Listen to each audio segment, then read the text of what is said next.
Tomorrow, voters in France will begin choosing their president. The race is tight, with President Emmanuel Macron facing a serious challenge from a far-right candidate with an anti-NATO and pro-Putin past. CBS's Elaine Cobbe is in Paris. 5 years ago, he rode in on a wave of change and a rejection of extremism. But now the woman he roundly defeated in 2017, far-right leader Marine Le Pen, is practically tied with incumbent President Emmanuel Macron in the opinion polls. And the prospect of an extremist president of France is very real. That was unthinkable a few weeks ago.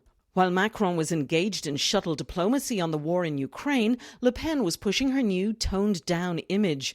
Gone is her extremist rhetoric about immigration and nationalism.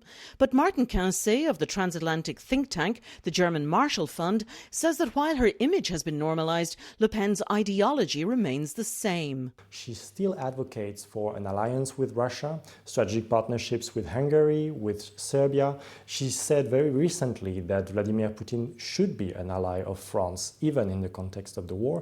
Loyalty to Putin is a hallmark of Europe's far-right movements. Something else they now have in common is that, like Le Pen's National Rally Party, they've gone mainstream, including last Sunday's vote in Hungary.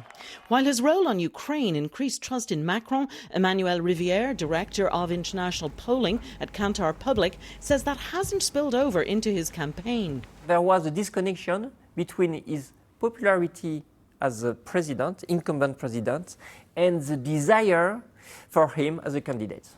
There are 2 rounds to this election, unless one of the 12 candidates takes more than 50% of the vote, which is not expected tomorrow.